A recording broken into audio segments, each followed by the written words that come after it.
Morning, everybody. I'll be speaking about geohistory and how I think our profession can benefit from a stronger foundation on the subject. So, this year marks the centenary of Terzaghi's Erdbau Mechanik, the first true geotechnical book. Previous to this, the field of foundation and earth-retaining engineering had been a morass of stovepiped knowledge, unreliable rules of thumb, and bitter disputes between theoreticians and practitioners. It had all stymied progress on the topic, and Terzaghi single-handedly changed the game by cutting through all that. He examined the engineering behavior of soils using novel, crucial concepts such as effective stress and consolidation, and he turned our field into the quantified, relatively organized discipline that it remains today. His approach remains at the heart of what we do 100 years later.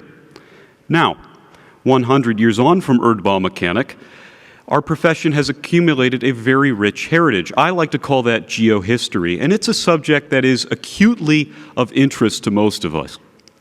We have plenty of books and articles written on the topic, to say nothing of all the literature reviews and case histories that have been done on it. And yet something is missing. The methodical approach that is so central to the technical study of geotech has been lacking in geohistory. Its telling remains scattered and haphazard, and most of us mainly know it through a couple of names and a handful of anecdotes about the pioneers, most notably Carl Terzaghi.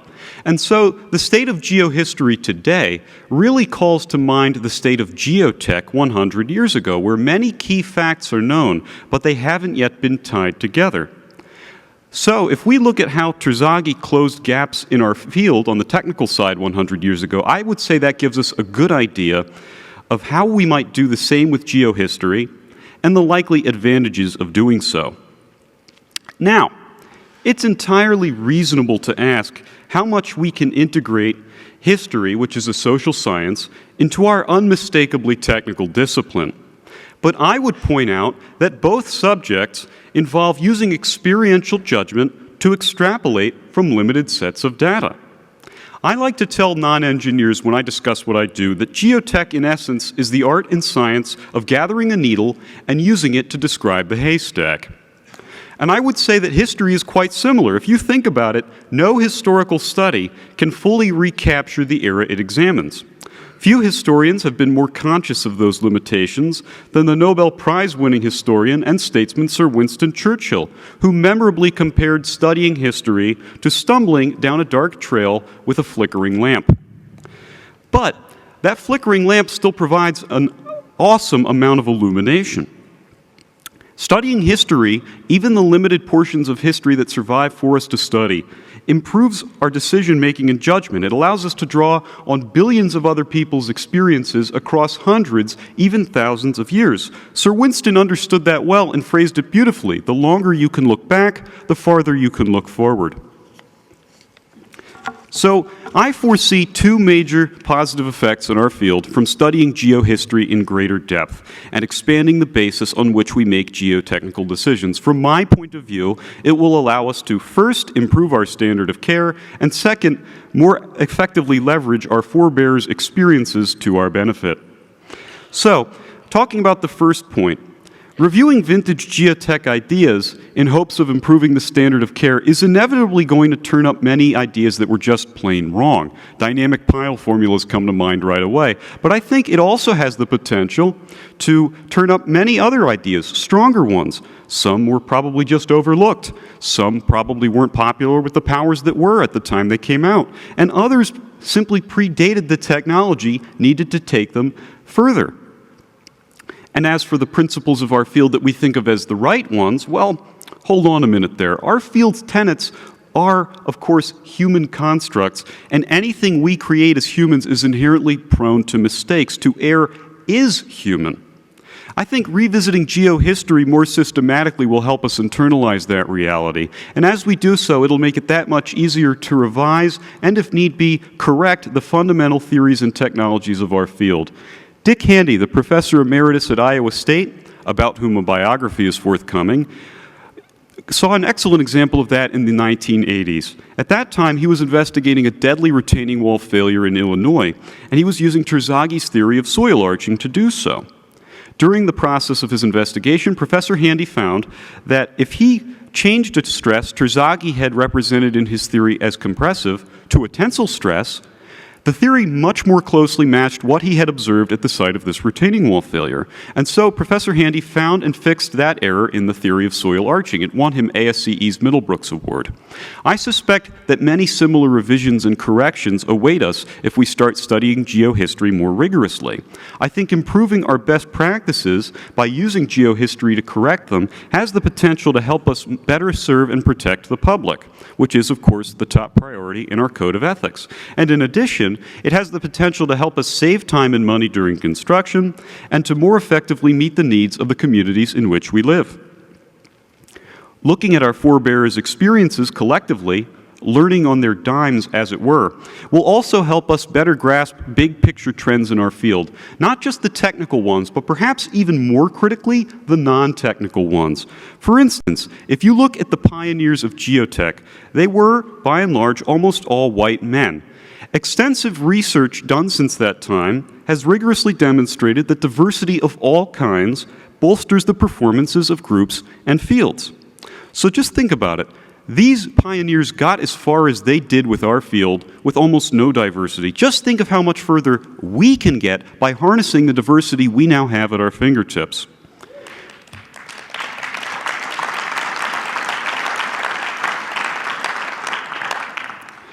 It's also worth noting that for all their demographic homogeneity, the geotech pioneers had some, shall we say, widely divergent personalities, which often impeded technical progress. Most notably, Carl Terzaghi crossed foils pretty hard with Don Taylor at MIT. And if we look at those historical clashes, and since many of the pioneers did get along, those synergies, I suspect that will have enormous value for us, their modern counterparts. We will all navigate similar challenges in our own careers. In fact, I suspect that many of us are navigating them right now.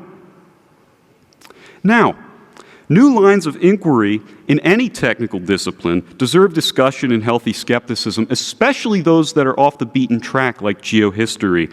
I think that that sort of dialogue is to be welcomed. It can only improve the end product of geohistory. If you look back, it certainly improved the end product when it came to geotech. We like to think that Terzaghi came out with geotechnical engineering as it stands and that it was simply universally accepted right away, but that was not the case. It took him about 15 years of advocacy after Erdbau-Mechanik came out to adequately defend it from its detractors, one of whom wrote that soil mechanics had caused, he said, no visible progress in the art of foundation design or in methods for computing slope stability. Now, it's easy for us to scoff at that perspective, but we have the benefit of hindsight that this gentleman did not. What really turned the tide and put those doubters' fears to rest was World War II, because innovations such as the modified Proctor test and the unified soil classification system proved their worth in theaters of battles during that time. And I would say that if you look at the trajectory of geotech overall, it went from introduction to robust debate and skepticism, to acceptance, to maturation and further development. I suspect that if we study geohistory more methodically, it will follow a similar trajectory. So I'm sure many of you by now are thinking, Michael, we get it, geohistory, good stuff. Where do we start studying it more methodically? Well, as I see things, the clearest path forward is to adopt some established strategies from historical research. Reviewing primary sources comes to mind. That's what I do in my geohistory blog. I will take a vintage geotech book, like this one, 1923's Foundations, Abutments, and Footings. I'll write entries on a chapter of a source like this at a time. Now, writing a straight-up book report would be as dull to write as it would be to read. So I try to liven things up. I bring in case studies. I try to discuss later developments in geotech. And then as I continue, as I accumulate chapters and papers and other sources I've reviewed, I start to compare and connect them to really get an idea of bigger picture trends. And that building block approach is the fundamental approach that modern historians take in doing their research. It helps them uncover big picture trends, especially those that contradict conventional wisdom. And I also would say that it carries a lot of parallels with the approach Carl Terzaghi took when he did his pioneering geotech work a century ago. Ralph Peck recalled that it was only after Terzaghi felt he understood a phenomenon based on empirical data that he tried to describe it using a mathematical theory. Now, Peck eventually took that methodology and extended it from the realm of research into the world of design and construction, the observational method.